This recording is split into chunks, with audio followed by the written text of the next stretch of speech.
आज हम जिस टॉपिक को लेने जा रहे हैं वो है zero order reaction and first order reaction.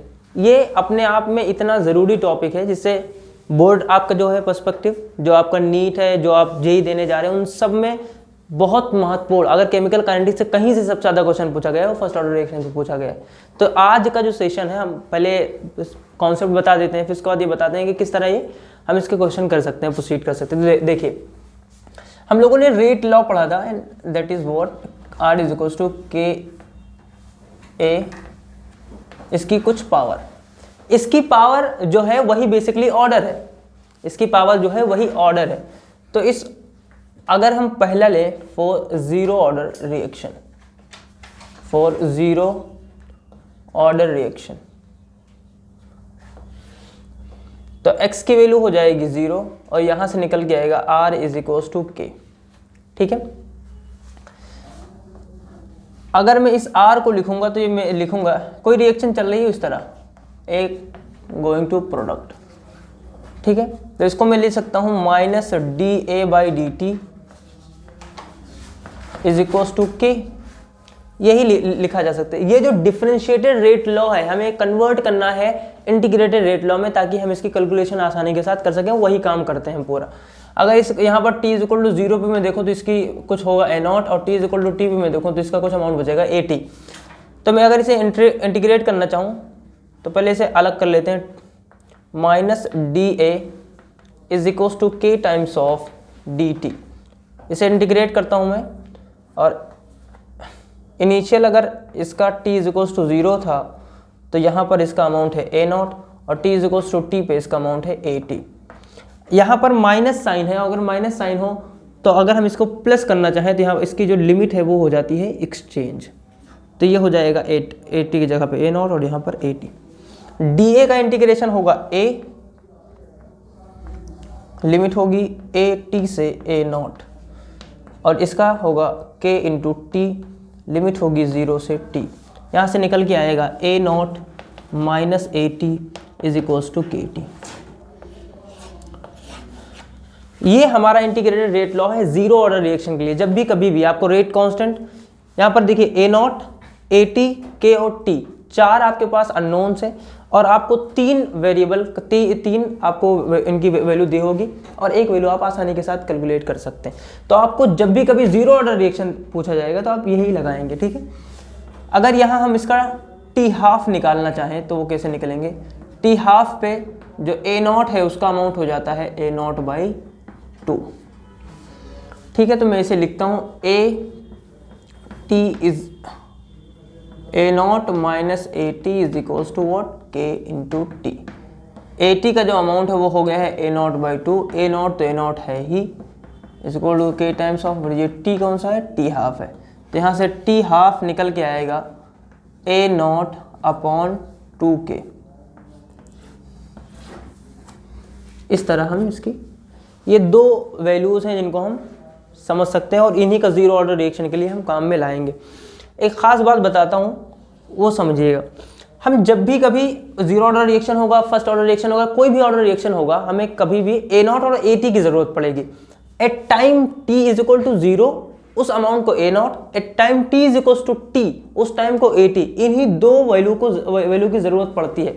और आपको कभी भी अगर at निकालना हुआ और आपको ये दिया है कि कितना नंबर, कितना डिग्री ऑफ डिसोसिएशन है, अल्फ़ा दिया हुआ है, तो आप ये निकालेंगे a0 1 माइनस अल्फ़ा से। ये बहुत काम की चीज़ रहने वाली है आपके पूरे इस कैलकुलेशन के अंदर, ये बहुत ज़रूरी है, क्योंकि आपको a0 पता होगा और आपको at एट टाइम उस टाइम चाहिए कि सपोज करो अल्फ़ा 40% आपका डिसोसिएट हो गया है रिएक्टेंट, और उस टाइम पे आपको at चाहिए। आपको k पता होगा, जनरली रेट कांस्टेंट पूछा नहीं जाता, k दिया होता है, तो आपको t निकालने के लिए आपको अल्फ़ा दिया हुआ है तो आप at निकाल सकते हैं, और ये आपके कैलकुलेशन में बहुत ज़्यादा हेल्प करने वाला है। तो इसे स्टार मार्क कर लीजिए, और ये बहुत ज़्यादा यूज़ आएगा। देखिए, इसके साथ में जो कुछ हम बना सकते हैं ग्राफ्स, उससे रिलेटेड कई बार क्वेश्चन बने हैं, और वो आपको देखना है। अगर मैं देखूं, पहला rate of reaction versus time जो मैं देख रहा हूं, ये क्या है, R इज इक्वल टू के। इसका मतलब rate of reaction always be constant. तो अगर ये कभी भी rate of reaction versus time बनेगा तो एक कांस्टेंट वैल्यू देगा। क्लियर है? अगर मैं यहां देखूं A versus concentration versus time, तो मैं यहां से अगर वैल्यू निकालूं तो चूंकि AT क्या है, वेरिएबल है, तो AT उधर जाएगा, बनेगा A0 माइनस KT। या आपको कुछ दिख रहा होगा, मैं इसको मानता हूँ y is equals to mx minus mx plus c। ठीक है, तो ये कुछ इस टाइप का आपको दिख रहा होगा, concentration versus time.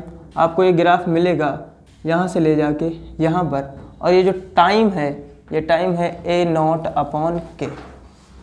A0 upon 2K is half life of time और A0 upon K is 100% completion of the time. इसका मतलब ये है कि जो हमारी जीरो ऑर्डर रिएक्शन है वो फुल्ली क्या होती है, कंप्लीट होती है। ठीक है, और ये जहाँ पर इसका इंटरसेप्ट है इसे बोलते हैं A0, क्योंकि time t is equals to 0 पर इसका जो अमाउंट है वो कितना है, A0। क्लियर? ठीक है, t हाफ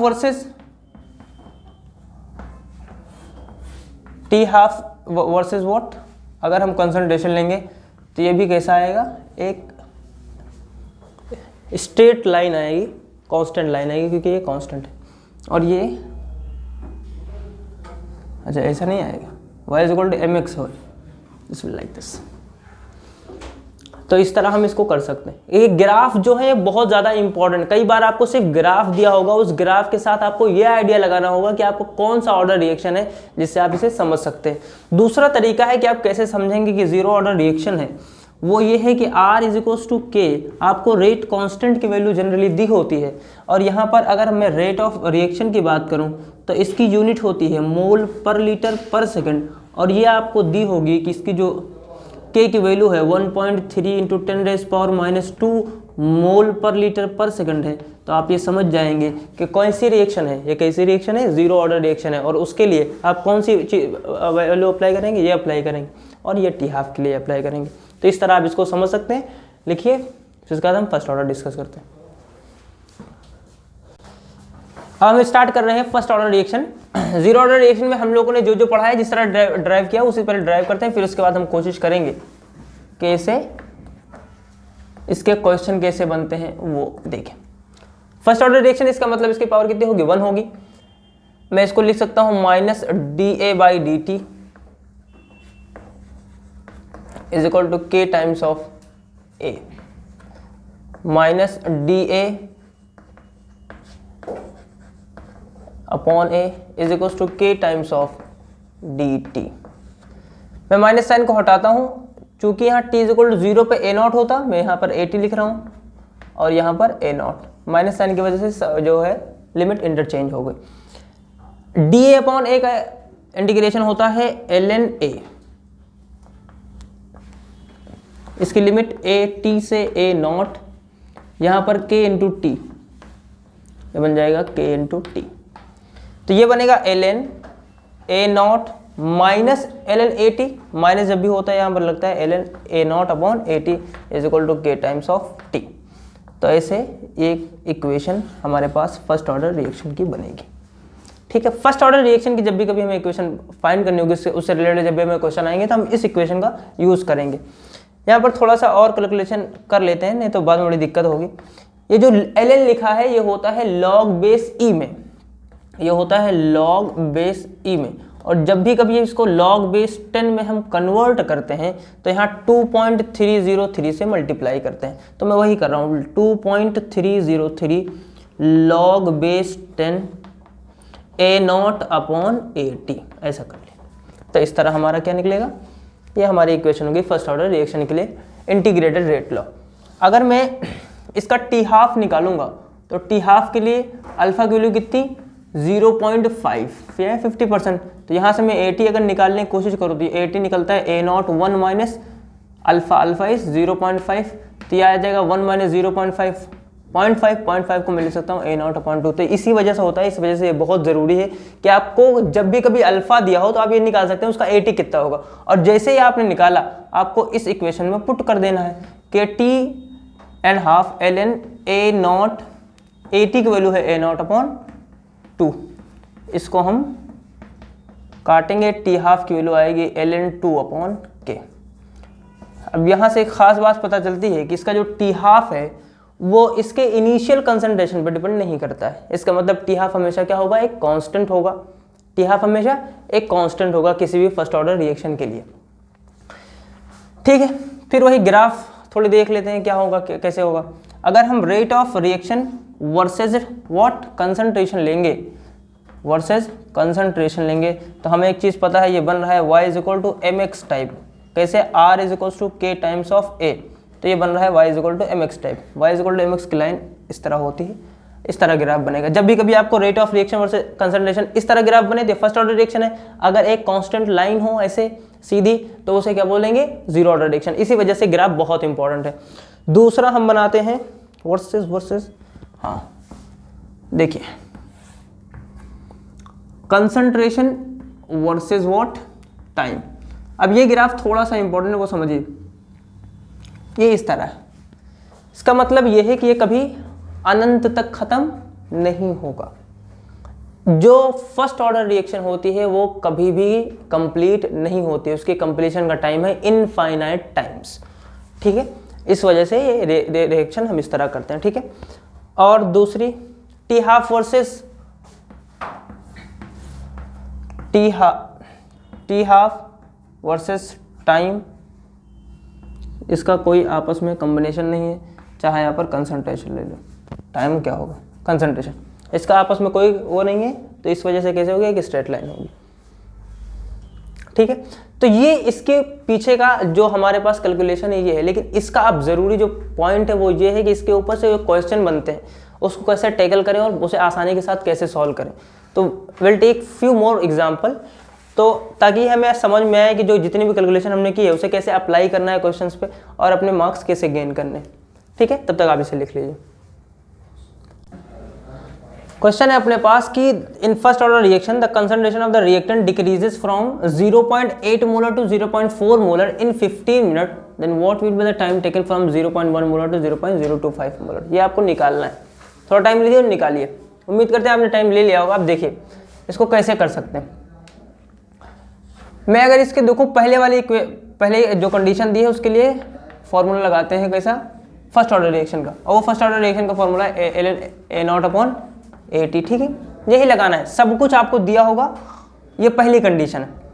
पहली कंडीशन में सब कुछ दिया है, सिर्फ K नहीं पता है, तो यहाँ से रेट कांस्टेंट मिल जाएगा। लेकिन हमें रेट कांस्टेंट क्यों चाहिए, जब हमें टाइम निकालना है तो हमें रेट कांस्टेंट की जरूरत तो है नहीं। दोनों इक्वेशन को क्या कर दीजिए, डिवाइड कर दीजिए। तो मैंने लिखा K T1 T2 is equal to ln A0 upon AT। हालांकि ये भी दोनों अलग अलग हैं। ठीक है, K से K चला जाएगा। T1 की वैल्यू 15 मिनट दी है, तो ये 15 minute upon T2 is equal to ln, यहाँ दिया है 0.8 मोलर से 0.4 मोलर, इसका मतलब 0.8 डिवाइड बाई 0.4 अपॉन ln 0.1 0.025। इसको आप सॉल्व करेंगे तो आराम से आंसर आपको मिल जाएगा, लेकिन मैं ही सॉल्व करके बता रहा हूँ। देखिए ये हो जाएगा ln 2, और अगर मैं इसे देखूँ तो ये यहाँ से कटेगा और ये बन जाएगा ऐसे, तो ये बनेगा ln 4। क्लियर है, तो इसे मैं लिख सकता हूँ ln 2 अपॉन ln 4। ठीक है, इसका मतलब ये है कि उसको लिखा जाता है ln 2 upon 2 ln 2, ln cut जाएगा और ये बचेगा 15 अपॉन T2। तो T2 को वैल्यू जो आ जाएगी वो आ जाएगी 30 मिनट। इस तरह आराम से हम क्वेश्चन को, आप अगर जैसे पहले अगर आप अप्रोच करते तो उससे पहले यहाँ से K निकालेंगे फिर वो निकालेंगे, ऐसा नहीं करना। जब भी कभी आपको दो कंडीशन दी हो तो सबसे पहला बेस्ट तरीका है, सबसे बेस्ट तरीका कहीं भी आप कर रहे हो दोनों को डिवाइड कर दीजिए। आपको कांस्टेंट निकालने की जरूरत कभी जिंदगी में पड़ेगी, जब कांस्टेंट है ही वो तो उसे काट देंगे, उसे निकालने की क्या जरूरत है। कांस्टेंट निकालेंगे नहीं, सीधा करेंगे, हमारा ये क्वेश्चन इस तरह मिल जाएगा। अब हम एक टाइप की ऐसी प्रॉब्लम लेने जा रहे हैं जो शायद हमने पढ़ाई नहीं है, लेकिन आप देख सकते हैं उसको कैसे सॉल्व करना है। हम जिस तरीके की बात करें कि हम अभी तक हम गैसियस फॉर्म लिए नहीं, जब भी कभी गैसियस फॉर्म आएगा तो उसमें आएगा प्रेशर वगैरह, और प्रेशर से रिलेटेड जितने क्वेश्चन बनते हैं लोगों को अक्सर टफ लगते हैं, क्योंकि उन्हें बेसिक एक चीज़ नहीं पता है जो मैंने आपको पहले बता रखी है। मैंने आपको हमेशा बताया कि जब भी कभी फर्स्ट ऑर्डर या जीरो ऑर्डर रिएक्शन को आपको सॉल्व करना है तो उसमें A0 और AT को देखना है। आपको कंसंट्रेशन किसका पता करना है, रिएक्टेंट का पता करना है, क्योंकि हमने रेट लॉ में पढ़ा है कि जो रेट ऑफ रिएक्शन है वो कंसंट्रेशन ऑफ रिएक्टेंट पे डिपेंड करता है। आपको यही देखना है, वो कंसंट्रेशन हो सकता है, वो पार्शियल प्रेशर भी हो सकता है, तो यही हम निकालेंगे और ये देखते हैं। देखिए T इज इक्वल टू 0 पे आपका टोटल प्रेशर दिया है 0.5 और T इज इक्वल टू 100 पे आपको दिया है 0.512 टोटल प्रेशर दिया, टोटल एक का नहीं दिया। हमें चाहिए किसका, इसका चाहिए। तो अगर हम मानते हैं कि इसका इनिशियल में प्रेशर रहा होगा सपोज करिए कुछ कितना P0, तो इसका रहा होगा 0 0 इन लोगों का, ठीक है। इनका अगर कुछ गया होगा P0 माइनस 2x तो इनको मिला होगा 2x और इनको कितना मिला होगा x/2, ऐसे मिला होगा, है ना, कोई दिक्कत नहीं।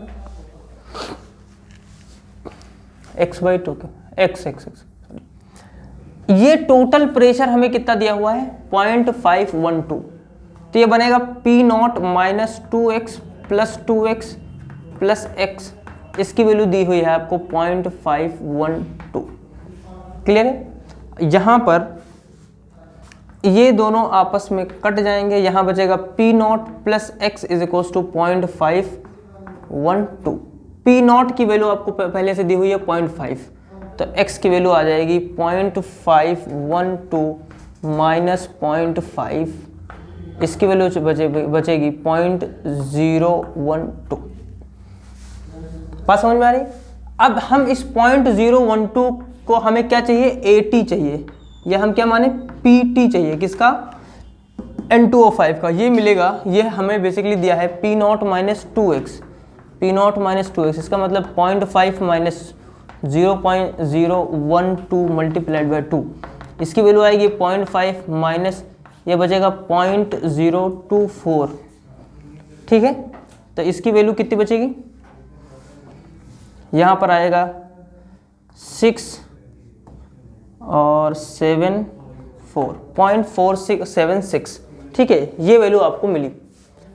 अब आपको करना कुछ नहीं है, आपको पहले से फर्स्ट ऑर्डर रिएक्शन की इक्वेशन पता है, वो है KT is equal to ln P0 upon PT, बस इसी में रख दीजिए, कुछ और कुछ करने की जरूरत नहीं। ln P0 की वैल्यू आ जाएगी हमारी 0.5 और PT की वैल्यू है 0.476, टाइम की वैल्यू यहाँ 100 दी हुई है, आपको K आराम से पता चल जाए।